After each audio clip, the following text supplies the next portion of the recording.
Oi gente, um bom dia, uma boa tarde, uma boa noite, eu não sei que horas que você está assistindo esse vídeo. Eu me chamo Júlia Fablini e esse é meu canal Júlia Depois do Câncer. E hoje eu trago através desse vídeo um pouco mais da minha história relacionada ao câncer, relacionada à perda da visão.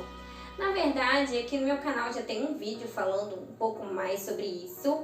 Inclusive, se eu não me engano, é o primeiro vídeo do canal, porém, umas 3 pessoas me pediram para regravar. Falaram assim, Júlia, regrava, porque você era muito tímida na frente das câmeras e eu acho que agora você vai conseguir se expressar mais contando um pouco da sua trajetória desde a descoberta do câncer até a perda da visão.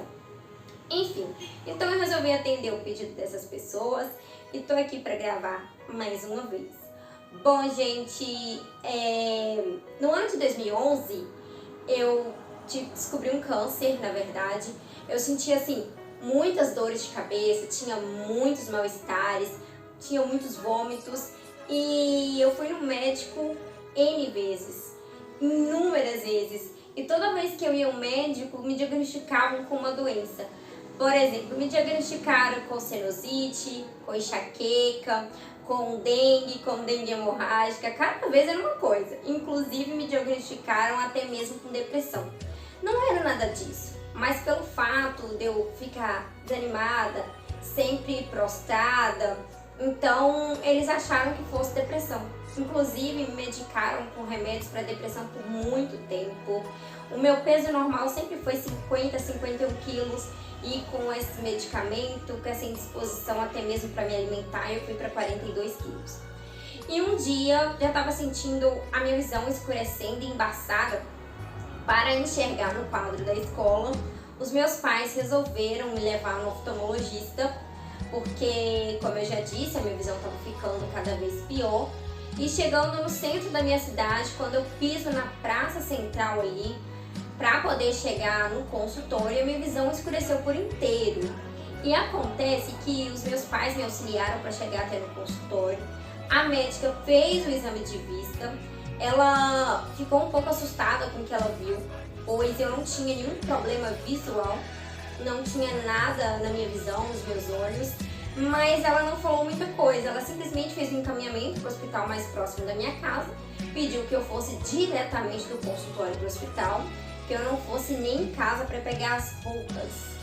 Inclusive, eu fui diretamente do consultório no hospital. Chegando lá, eu entreguei um encaminhamento para a médica que estava de plantão, e era justamente a médica que já tinha me diagnosticado diversas vezes com outras doenças.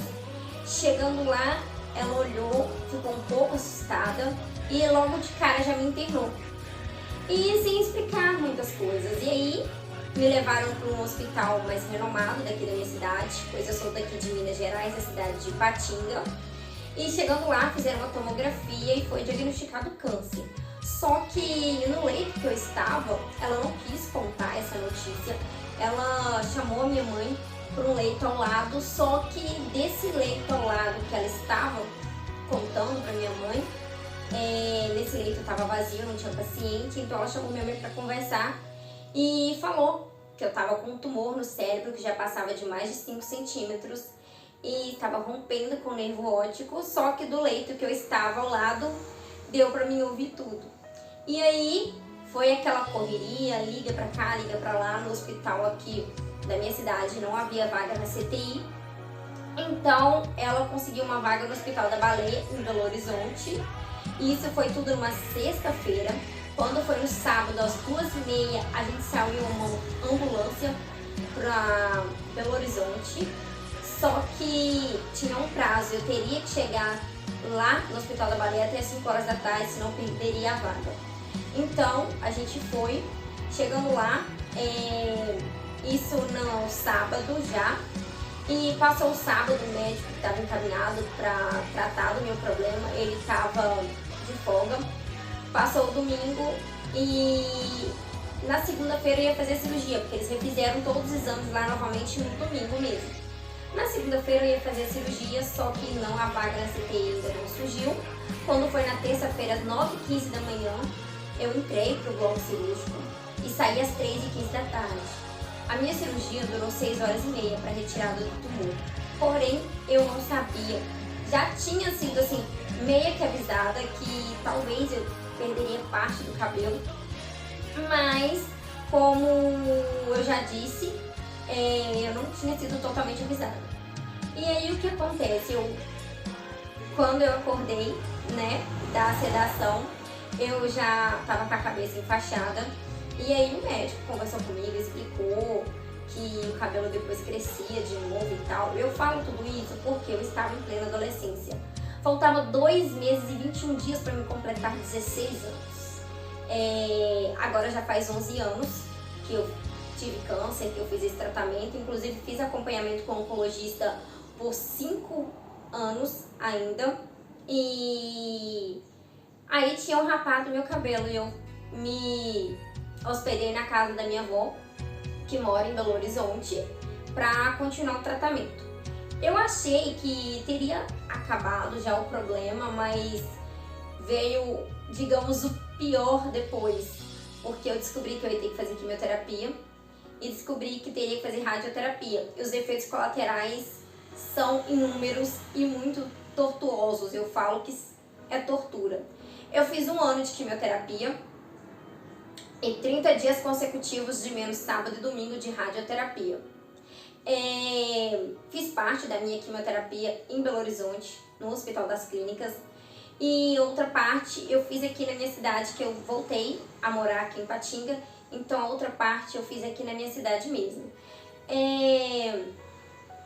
Eu também, nesse tratamento todo de quimioterapia, de radioterapia, como eu já disse, são inúmeros efeitos colaterais.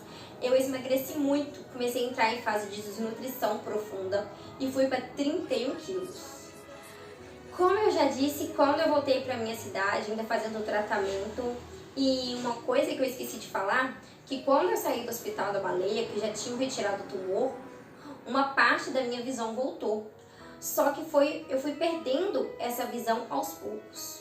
E agora foi diagnosticado também, agora não, já faz bem tempo, que a causa da perda do restante da minha visão, porque o médico que fez a minha cirurgia me deu 70% de chance de voltar a minha visão.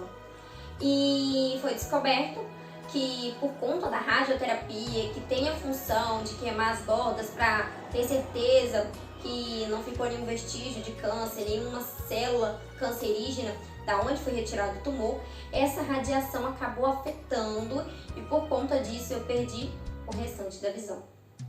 E eu resolvi refazer esse vídeo, como eu já disse, umas 3 pessoas me pediram para refazer, porque esse processo foi um processo muito doloroso, principalmente da quimioterapia. Só que o que acontece? Eu acredito que o que não vem a mão de Deus vem com a permissão de Deus. E que eu tenho certeza que tudo isso que eu passei tem muito a agregar na vida de outras pessoas que talvez estejam passando por esse mesmo processo. É um processo doloroso, na verdade, sim. Eu até mesmo depois que fiz a cirurgia, como eu disse que eu rapei o cabelo, quando eu comecei a fazer a quimioterapia, que meu cabelo começava a crescer, eu tinha que rapar o cabelo de novo. Rapei o cabelo por 3 vezes, porque quando começava a crescer, tava caindo tudo de novo. Às vezes eu tava dormindo, quando eu acordava, meu travesseiro tava cheio de cabelo, então eu tinha que rapar sempre. Como eu já disse, entrei em desnutrição profunda, tive que tomar muitas vitaminas para conseguir me manter de pé, porque eu não tinha força para ficar bem de pé. Eu precisava tomar banho com auxílio ou da minha mãe ou de alguma tia minha, algum parente, não tinha forças para ficar em pé. E tudo que eu fazia era tomar um banho e deitar na cama e ficar lá o dia inteiro por conta dos efeitos colaterais. E eu sempre fazia quimioterapia numa quarta-feira. Então, quando era no domingo, na segunda, que eu tava começando a melhorar dos efeitos colaterais, aí já tava quase no dia de fazer outra sessão de quimioterapia, que era muito invasivo, a gente sabe disso. E aí começava todo o sofrimento, toda a dor de novo, porque a quimioterapia, os efeitos colaterais dela são muitas dores no corpo, muitos vômitos e enfim. Mas hoje, graças a Deus, eu estou bem. Então, para algumas pessoas que tinham dúvidas, a minha perda da visão foi por causa de um câncer. E, inclusive, como eu era de menor, quando chegou no Hospital da Baleia, que foram fazer todos os papéis, os documentos para as pessoas da minha família, aliás, o meu pai e a minha mãe assinar, né, em termo de responsabilidade, o médico falou para minha mãe, segundo ela, não estava na hora, eu já tinha entrado para preparação da cirurgia. Então o médico falou com ela, segundo ela, que ela tinha duas opções. Ou ela assinava para mim fazer a cirurgia e corria o risco também de vida, porque o tumor estava muito grande e num local muito delicado, então eu correria o risco de ficar no bloco cirúrgico mesmo, de não sobreviver. E a segunda opção era não fazer a cirurgia. Só que se eu não fizesse a cirurgia, a qualquer momento eu ia achar que eu ia estar dormindo e eu ia estar morta. Ou a qualquer momento eu ia estar andando, fazendo os meus afazeres, ia cair e ia morrer. Por conta do estado, da gravidade do problema já. Mas a minha mãe, ela optou pela primeira opção, que foi assinar o termo de responsabilidade para que eu fizesse a cirurgia. E eu fiz, graças a Deus deu tudo certo.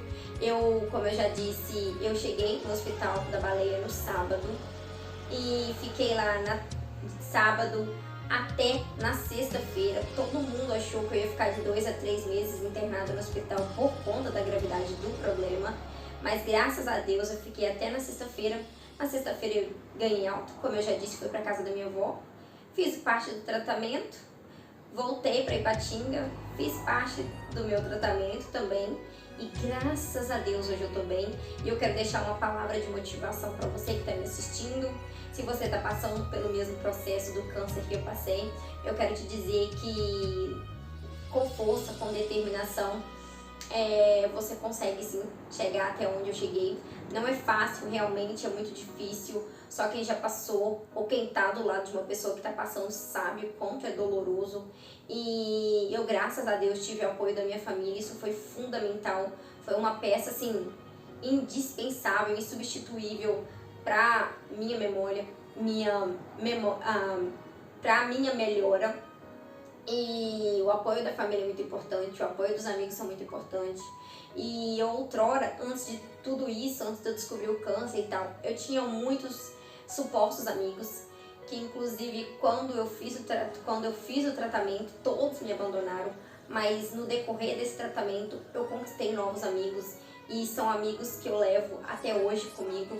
Tenho esses amigos até hoje, tenho contato com eles até hoje e eu sei que são amigos verdadeiros, que são amigos que às vezes a gente não vai sempre, mas que a gente sabe que quando a gente precisar tá ali.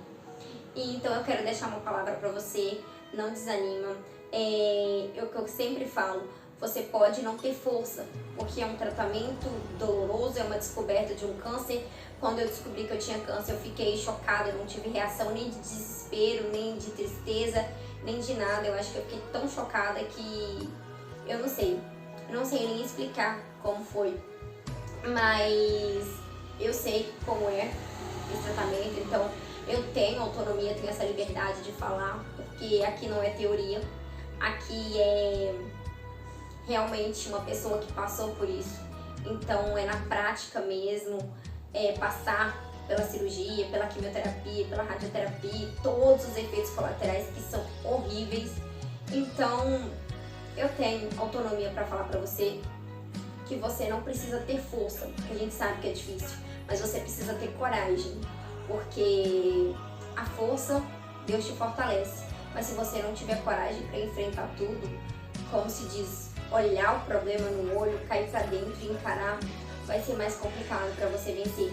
Mas eu tenho certeza que se você se dispor, se determinar, ter foco, ter fé, confiar em Deus e não desanimar, por mais que eu sei que tem os momentos difíceis do tratamento, tem hora que é muito exaustivo, a gente desanima, muitas pessoas se desesperam, e então eu sei que não é fácil, mas você precisa ter força de vontade. Eu tenho certeza que se você tiver força de vontade, você vai conseguir, vai chegar até onde eu cheguei. E acerca da minha visão, sim, eu perdi a visão total, eu não enxergo nada. Só que isso é uma coisa que a gente vai se adaptando, a gente todos os dias tem uma nova adaptação, não é fácil também, né? Mas a gente consegue vencer, a gente consegue romper com os nossos próprios limites, conseguimos adquirir habilidades que antes, outrora, quando eu enxergava, eu não tinha. Então, não é o fim do mundo. Depois que você descobre que você tem câncer, você pode se desesperar, mas existe uma vida após o câncer, tanto que o nome do meu canal é Júlia Depois do Câncer, e existe também vida depois que você perde a visão.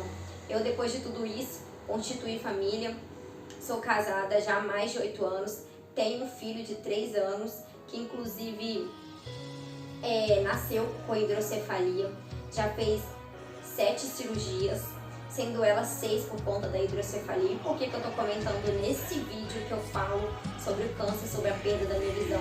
Para te dar mais um incentivo, que mesmo passando por tudo isso, o câncer, a perda da visão e logo depois da perda da visão, constituir família e ter um filho que tem hidrocefalia.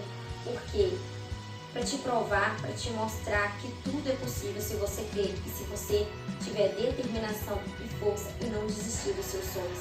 Existe sim vida após qualquer momento difícil que você possa enfrentar na sua vida. Então eu tô aqui para te dizer, não desanima, eu tenho autonomia para falar, siga em frente, de cabeça erguida, que você vai vencer, eu tenho certeza. Então, gente, essa foi uma parte da minha história, mais uma vez. E eu espero que tenha servido de incentivo, de estímulo, tenha agregado algo na sua vida, de você que está assistindo esse vídeo. E um beijo para todo mundo e vida que segue. Sou muito feliz, mesmo depois do câncer, mesmo depois da perda da visão. E te convido a continuar vivendo a sua vida. Na vida existem obstáculos, existem dificuldades, existem coisas que nos acontecem que parece que o chão foge debaixo dos nossos pés ou parece que o mundo está caindo em cima da nossa cabeça, mas como eu já disse, você vai vencer, eu venci e antes de mim outros venceram também e depois de mim eu tenho certeza que outras pessoas vão vencer. Sempre fui fraca, sempre fui frágil e gosto de sempre ressaltar isso para lembrar que se eu venci não foi pela força do meu braço, não foi por mérito, não foi por prestígio, mas foi Deus que me fortaleceu e me carregou no colo até aqui hoje. E da mesma forma que Ele fez isso comigo, eu tenho certeza que Ele vai fazer por você. É só você não desistir. Determine na sua vida um tempo novo, uma história nova, que eu tenho certeza que Deus está escrevendo um lindo futuro para você. Um beijo e até o próximo vídeo.